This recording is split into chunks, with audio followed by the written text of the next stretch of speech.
place over one class period. My assumption was that the school was on a fixed schedule as far as the children coming to the library, and it would be easier to sort of cover it all in one class versus having them remember parts of it week to week, and I thought that it would be a topic I could cover in one class period. And I set it up for a 40-minute class period, and I did that similar to what my own daughter has at her elementary school, that they're 40 to 45-minute special periods. So that's how I set up my lesson. I set my essential question as what makes a good research question. I set 3 learning objectives. The first was that the students should be able to define open and closed questions. The second is that they should be able to categorize open and closed questions. And then third, that they should be able to compose open and closed questions. And I set up my activities so that I could both formally and informally assess whether or not they met those objectives. I'm going to be doing a classification activity where they'll be holding up these little cards that will signify if it's an open or closed question, and so I'll be able to see if they've understood those definitions and correctly categorize them. And then I'm going to be having them fill in worksheets where they're composing open and closed questions as well as writing what they are, and they'll turn them in at the end so then I can more formally assess whether or not they were able to write the open and closed questions. And at the end of the class, during the summarization section, I'm going to have them give back to me what the definition is of open and closed questions so that I can see if I've met those objectives. So with that being said, I'm going to jump right in, and I am going to pretend you are third graders. So I'm going to say, okay, good afternoon, boys and girls. Come on in and please go to your assigned seats. Molly, what did they serve today in the cafeteria for lunch? Chicken patties. Chelsea, when you were outside at recess, what was the weather like? Raining. Raining? Mm-hmm. Lisa, are you having a Halloween party this year in your class? Yes. B, are there any students absent today? Yes. How many? A whole bunch. Wow, Molly, what book are you reading right now? Corduroy. And so I would then just ask a whole bunch of questions for 3 or 4 minutes to try and get them to be like, why is she asking us so many questions? And just get them thinking about questions, and then going to, I've been asking you a lot of questions, haven't I? And the reason is today we are going to be talking about questions. And more specifically, we are going to be talking about what makes a good research question. Now, why is it so important for you to know why you should write a good research question? Well, there are 2 good reasons. One is that over your career as being a student, you're going to have to do a lot of research projects. And if you know how to write a good question, it's going to help you save time when you're writing them because you're going to narrow down the type of information that you have to find. So during today's class, I'm going to be talking about open and closed questions. Those are 2 key terms we're going to learn about. First, I'm going to give you a presentation about questions, and we're going to then do a group activity where we're going to classify questions as both open and closed questions. Then you're going to individually be writing down some open and closed questions, and then I'm going to pair you up where you're going to swap papers and you're going to review each other's to see if you wrote the right type of questions and categorize them properly. And then we'll get back together as a class and we'll summarize what we did today. And by the end of the class, you should be able to define open and closed questions, you should be able to categorize open and closed questions, and you should be able to compose open and closed questions. Okay?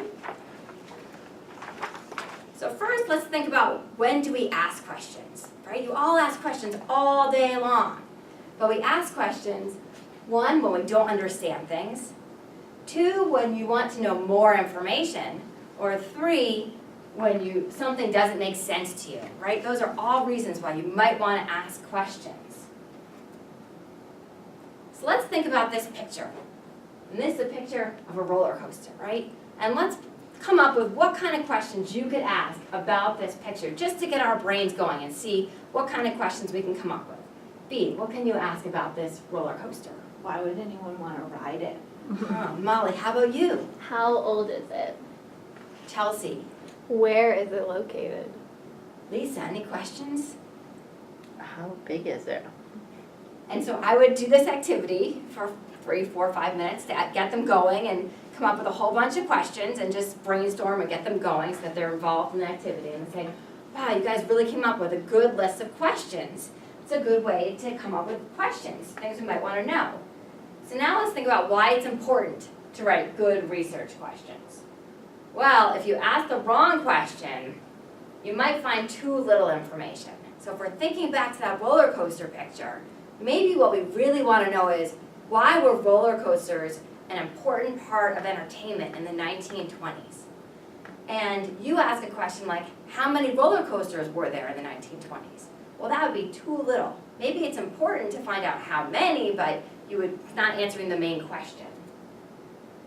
If you ask the wrong question, you might get too much information, right? If you ask, why were amusement parks important in the 1920s? You might find out people went there to dance or to see shows or for food, but nothing to do with roller coasters, right? So you might get too much information, and also information not related to what you want to know. So asking the right question will help you get back the right information. So let's think back to what we learned last year about research projects, right? We talked about the Super 3, which is our information search process. Well, in the Super 3, which is plan, do, review, in the very first stage, plan, at the beginning, right, before you do anything else, you start to think about, what am I supposed to do in this project? What will it look like if I do a really good job?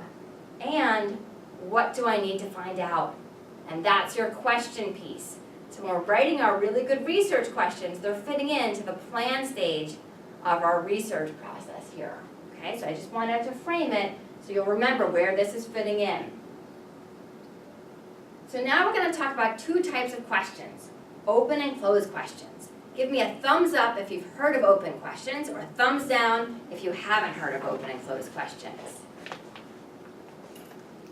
Great! So it seems like some of you have heard of them and some haven't, so if you have, feel free to jump in and help out with the definitions of what they mean, okay? And I purposely use these graphics of the door so that you can help visualize what this might mean to you, okay? So let's start with, what's a closed question? So closed questions look for specific facts and often only require a one-word answer. They are things that are quick and easy to answer. They're also fact-based questions. So here are some examples of closed questions. Things like, when is Martin Luther King's birthday? We just give a date, very quick to answer. What's the capital of Massachusetts? We can answer Boston. Who's the President of the United States? Right, Donald Trump. We can just look it up, it's a quick fact, and we can answer the question. Or how many adults were on the Mayflower? Right, just a number, we can answer it. So how does that relate to the door being shut, our closed door here? Well, we have a closed door right over here, right? And we can't get a lot of information or a lot of things through this door, can we? But right underneath the door there's a little space. So something little could come under the door, like maybe a piece of paper, or some air, something quick and easy can slip right in underneath that closed door. Right? So that closed door should remind you that closed questions are things that are quick and easy to answer. So let's talk about the advantages and disadvantages of open and closed questions. Well, first, closed questions are good, the advantages, for helping you find out specific information. They can also help you make a quick decision or help you gather more information, right? Maybe tonight I'm trying to decide, do I want to go bowling or roller skating? So I need to first find out, is the bowling alley open? So first I have to say, what time does the bowling alley close? That's my closed question. And I find out what time they close. And then it says, they're closed tonight. So now I need more information. I have to find out what time the roller rink closes before I can make my decisions. But they help you make decisions. The disadvantages of a closed question is that they don't let you find out information about processes or why something happened. And they also aren't good if you want to find out someone's opinions or about someone's feelings. And you shouldn't use a closed question. So did everyone understand a closed question? Thumbs up if you think you understand a closed question. All right. So now let's talk about open question. And now we have an open door, right? And if our door was open to the classroom, a lot of people could come in. It's the same way with answers. A lot of information can come in when we have an open door, right? So open questions are things that require more than a one-word answer, more than something quick. They're questions that require you to research or synthesize information. And synthesize means you need to think about it and take it all in and then write your response. So some examples are things like, why do immigrants come to the United States? Or what would happen if the fire alarm goes off tomorrow? Or how do elevators work? So a good indicator of an open question is that why, how, or what if. Those are good clues that it might be an open question. So what are some advantages and disadvantages of open questions? Well, the advantage is it allows you to get a lot of information, right? Extra information than just one word, something quick. Sometimes it can help you solve problems. So an example, let's say my dishwasher is broken and I need to know how to fix it. I can say, how should I fix this dishwasher? And I look it up and it gives me the process and it's a long answer because I use my open question. And also, if you ask someone an open question, you can get information about their feelings. So if I saw Molly was sad today, I could say, Molly, why are you sad? And then find out more information and she could give me an explanation of what happened. But some disadvantages are that if you use an open question, you can't compare information. So I can't say, how many students visited the library yesterday and how many visited today? I can't compare them because those are closed questions. But with open, you're asking for long amounts of information and it's hard to compare the answers. And it's also, sometimes they take longer to answer. So if you ask somebody an open question, you have to be patient and listen to their answer. And when you're doing research on open questions, you have to make sure you take the time to find all the information. Okay, so now that we went through what they are, we're going to do our group activity to classify the different types of questions. So I'm going to pass out these cards. And the one that has the completed circle is for a closed question, and the one that has the open circle is for an open question. And I'm going to say some questions, and you're going to hold up the right card, which indicates if it's an open or closed question, okay? So what is 5 plus 5? Is that an open question or is that a closed question? So Molly, why is that a closed question? Because there's only one answer. There's only one answer, right? And we learned that closed questions are quick and easy to answer and very fast. Okay, let's say, what would happen if we went to school on Saturday? Is that an open question or a closed question? Okay, so when I would do this, and as the kids were getting them wrong, I would keep going over the definitions of what the open and closed questions are. And we would do this for about 5 minutes to see if they're classifying them correctly or not. So we went on to the next activity. I think that is open. No, it's open. But this is closed. Oh, this is that's- open. That's closed. No, that's open. Yeah, it's a closed circle. Closed And circle. so it's a Oh, closed I was circle. doing it wrong But it looks too. like Never an O and a mind. C, so Oh. it's very I thought this Close might be confusing. open. Okay. it's a confuser. Okay, so now that you guys know how to classify questions, we're going to be writing our own questions. So I'm going to pass out these worksheets, and you're going to be writing some questions individually. So you don't need to speak to your neighbors. Okay, on the left-hand side, you're going to write down your question, and on the right-hand side, you're going to write down what kind of question it is, open or closed. And you have 5 minutes to write your questions, and at the end of the 5 minutes, I'm going to ding a bell. So you'll know pencils down when I ding the thing. I would like you to write at least 2 closed questions and 3 open questions, okay? And then when time's up, we're going to then pair you up to review the questions. Okay, and I'll be walking around the room, so if you need to ask me something, you can, and I'll be looking at what it is you're writing. Okay?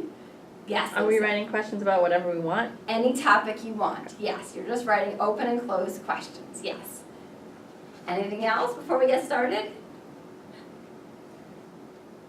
Okay, so then you guys would do the activity, and then at 5 minutes, I would say ding, ding, ding. Okay, you guys really sat very nicely, writing your questions, that was great. Now we're gonna pair you up, and I'm gonna give you this question checklist. And this is a question checklist to see if you wrote open and closed questions. I might have given you too many of them.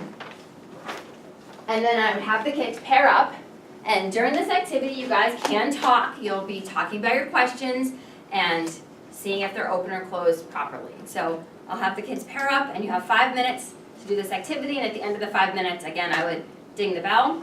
If there was additional time, like if I wasn't running short because people didn't ask a lot of questions, I would then have them read back some of their questions that they wrote and have the class, again, use their little classification cards to see if what someone wrote, that they thought they wrote an open question, if everyone in the class agrees with them or disagrees with them on the open and closed questions. That makes sense.